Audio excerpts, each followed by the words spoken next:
Hello and welcome back to Wyrd Wessex. My name is Craig. I'm actually flying solo today as Andy couldn't make it for this one, but fear not because I've got something really cool to talk about. I've been meaning to cover it for ages. It's an event called the Filly Loo, which I actually attended yesterday with my family. I'll explain a bit more what that is in a little bit, and I'll include some scenes from the evening too. I've just realised that I've doubled down on the Canunos. I've got the one on the wall here, I've got another one on my t-shirt, but never mind, I'm going to have to go with it. Anyway, okay, first let's set the stage, not just with a place, but with a time of year. Midsummer, or the Summer Solstice. Today, June 21st, actually puts us right at the cusp of it. It's the longest day of the year when the sun reaches its highest point in the sky and seems to stand still before beginning its journey south again. And that's where the word solstice comes from. It's the Latin words of sol and sister, which is to stand still. This moment has been celebrated across cultures for thousands of years, far beyond just the UK. Think about Stonehenge, for example. Its ancient stones align perfectly with the sunrise on the summer solstice, showing just how important this day was, even to Neolithic people, often marking it with huge feasts and gatherings. It's a time when the sun is at its most powerful, when nature is in full bloom, and ancient people often saw it as a truly magical, pivotal point, a threshold between worlds when the veil between this world and the supernatural was thought to be thinnest. This led to lots of folklore and rituals around the solstice. Historically, the solstice was a huge deal, often celebrated with bonfires. Lighting fires on hills and high places was a common way to honour the sun, purify, ward off evil spirits and boost the sun's strength for a good harvest. People would also perform fertility rituals and other rites to ensure good fortune for themselves and their crops. There was a strong belief in the power of water and dew too, with people collecting dew from the grass at sunrise, believing it had healing properties, and they would visit wells and springs for blessings. It's a deep history blending pagan roots with later Christian tradition, particularly the feast of St. John the Baptist, which falls around the same time. This powerful ancient energy and the idea of a mystical threshold is actually pretty key to understanding the goings-on in the village of Ashmore. Ashmore is a tiny hilltop village, actually the highest point in the whole area of Dorset, and it's got some serious history, getting a mention in the Domesday Book in 1086 as Ashmore, although it's believed it probably dates back way further than this. And there are many stories associated with Ashmore. We've actually touched on this before, way back on our Halloween Cranbourne Chase episode last year, but it's worth revisiting, especially for those who might have missed it. So the former president of the Ghost Club, Peter Underwood, once described this area as one of the remote parts of Cranbourne Chase, old and quiet, with a long-held reputation of being a secret place. And you'll soon hear why. First up, we've got the myth of the Ashmore Gabbagammies. Now, you'll see various spellings for these: Gabbagammies, Gabbagammies, Gabbagammies. But these bizarre little creatures were said to have once inhabited an ancient burial long barrow. Now, this barrow sadly was destroyed to make way for a new road to Fontmell, right by a spot called Folly Hanging Gate. That's a lonely, quiet part of Ashmore, and for many years strange sounds were reported by a lot of the residents there, although I should mention one local farmer who apparently puts it down to nothing more than the call of badgers. But interestingly, when the bones from the barrow were supposedly reinterred in the churchyard, the sounds were no longer heard. Perhaps the barrow was indeed a thin place, and removing the ancient remains had an impact. But here's the twist: there's absolutely no entry in the church records about any such burial. Then there's another Ashmore tale, this one of a woman in white. She's said to float around between Spiney's Pond and the Washer's Pit. The legend goes that a Squire Barber, or in some versions of the tale his daughter, had the same recurring dream 3 nights in a row.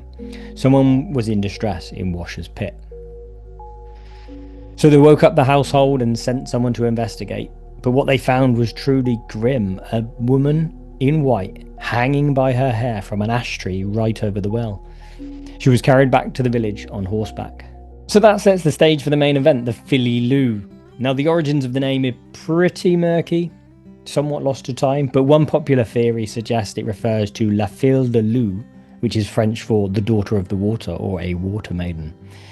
This, of course, ties into the ghostly figure said to occasionally traverse the pond, and perfectly connects with the solstice's ancient association with the power of water and wells.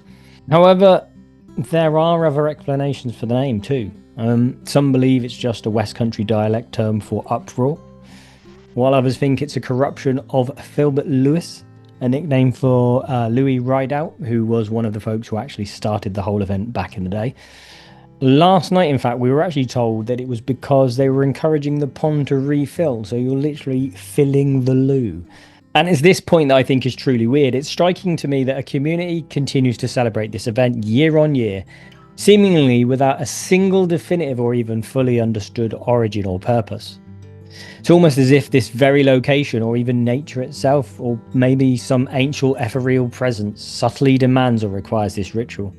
So generation after generation, people continue to perform it, perhaps without fully realizing what deep historical impulse they're appeasing, or why it just feels right to continue.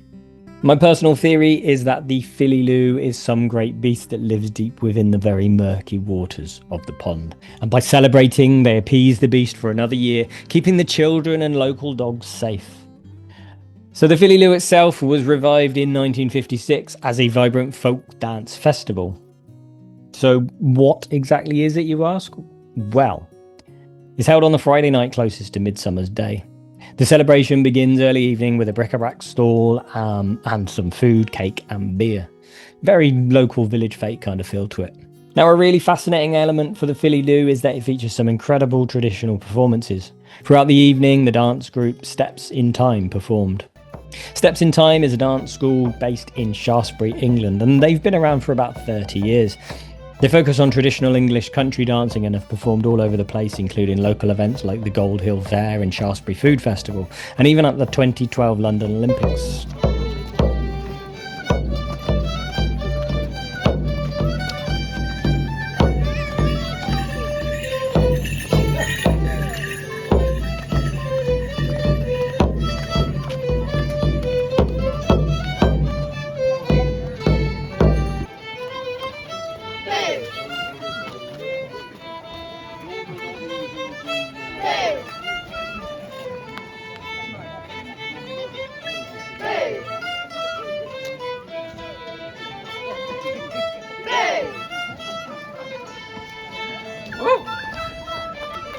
He's moving.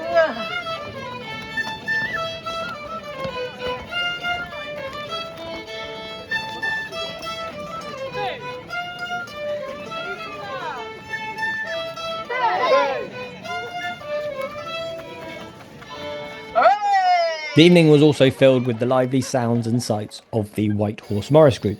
Now, if you're not familiar with Morris dancing, it's a traditional English folk dance that's instantly recognisable. Typically, dancers wear distinctive costumes, often with bells strapped to their shins, and they perform with props like sticks, swords or handkerchiefs. The performances are often quite energetic and visually striking. Morris dancing itself is a fascinating part of English cultural heritage. Its exact origins are a bit mysterious and debated, but historical records of it go back centuries. The earliest known written evidence actually dates back to 1448, documenting a payment for Morris dancers in London. It seems to have been quite widespread by the late 15th and 16th centuries, often performed as part of court entertainment, civic pageants and religious festivals. Now, when it comes to what these dances represent, it's a mix of things, often rooted in the agricultural calendar and the rhythms of rural life. Many of the dances and their movements are thought to be symbolic. For example, the clashing of sticks in some styles is often seen as a mimicry of a sword fight and an act to drive away evil spirits, sort of a symbolic clearing of the way for good fortune. The bells, ribbons and hankies are believed to attract good luck, celebrate fertility, or even symbolise the lushness of spring and summer. There's a strong connection to nature, renewal and ensuring a good harvest. It's all part of that powerful ancient energy we were talking about with the solstice. It's generally understood that by the time it was widely recorded, it was a well-established form of entertainment, and it really thrived in villages and rural communities, often associated with specific holidays like Whitsun or, as we see here, Midsummer. There was a bit of a decline in the 19th century, but a major revival happened in the early 20th century, largely thanks to figures like Cecil Sharp, who went around collecting and documenting these traditional dances from older performers. This helped preserve a huge amount of its history and ensured it continued to be performed and enjoyed today. It certainly adds a vibrant and ancient layer to the atmosphere of the Filly Loo.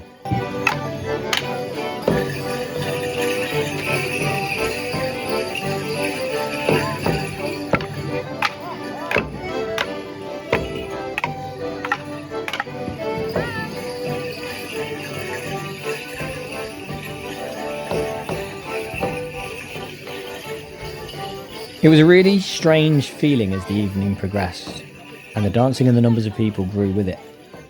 And then silence. You could have heard a pin drop as the horn dance began. It's a moment that truly feels like stepping back through centuries, as if the very air holds its breath for this ancient spectacle. If you've never heard of it, this is a truly ancient and unique English folk ritual. The most famous version is obviously the Abbots Bromley horn dance in Staffordshire, which dates back centuries. The dance involves very large, impressive reindeer antlers, involving symbolic movement, sometimes mimicking deer, and is thought to be a remnant of ancient pagan fertility rites, hunting rituals, or even older solstice celebrations embodying vitality and renewal. It's a very powerful, almost primal performance.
And obviously I have to talk briefly about the music too, known mostly as the Abbots Bromley horn dance song. If you want to check out a lovely evocative version, have a listen to the band Stick in the Wheel. They do a fantastic job.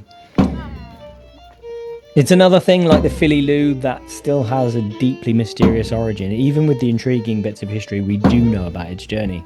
The precise origins of the melody itself are steeped in time, but one specific version known as Robinson's Tune gives us a fascinating glimpse into its more recent history.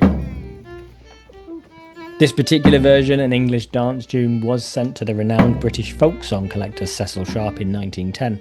It came from a Mr. Buckley, a resident of Abbots Bromley, who had noted the tune down himself between 1857 and 1858. Buckley, in turn, had learned it from a local character named William, sometimes called Henry Robinson. Robinson was the town's wheelwright and, by all accounts, a very good fiddle player. And we know Robinson was born in the 1790s.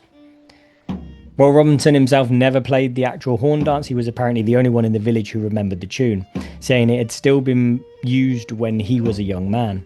He described the tune as ancient even in his day. But where it gets more interesting is while Robinson certainly believed the tune was ancient, some historical researchers like Edwin Court, who was a highly respected British folklorist and scholar, he meticulously documented and studied traditional English folk customs and ritual dances, and he raised doubts due to certain technical aspects of the melody, questioning the authenticity as an early accompaniment to the dance. So whether Robinson's tune is the true ancient melody or a later interpretation, it's a living thread connecting us to past generations through the memory of Wheelwright and his fiddle. And hearing it played live during a performance like the one at Ashmore, especially as the light fades on a midsummer evening, really hammered home that connection to something far older than ourselves. It's music that feels less composed and more kind of unearthed.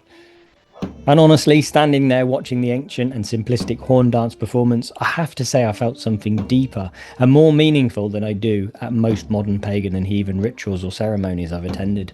Perhaps it's my affinity with the horn god, or maybe it was just because it wasn't trying hard to look cool or perform authentically. I mean, it just was. Run mostly out of tradition, out of a quiet, centuries-old impulse, rather than a desperate need to appease the great Filly Loo of the pond. So the Filly Loo is a very much modern celebration with ancient roots, perfectly aligning with that powerful solstice energy I talked about, weaving together the magic of the longest day and the enduring folklore of Ashmore. So whether it's the mysterious Gabbagammies, the ghostly lady in white, or the enigmatic origins and vibrant folk traditions of the Filly Loo, Ashmore definitely likes to hold its secrets close. So what do you think about these old village tales and how they might connect to the ancient power of the solstice? Have you ever heard of the Filly Loo or anything similar in your area that links modern tradition to ancient times? Let us know on our social media. And you can find us on our Substack or at wyrdwessex.co.uk. Follow us on YouTube and social media at Wyrd Wessex. But for now, as always, stay weird.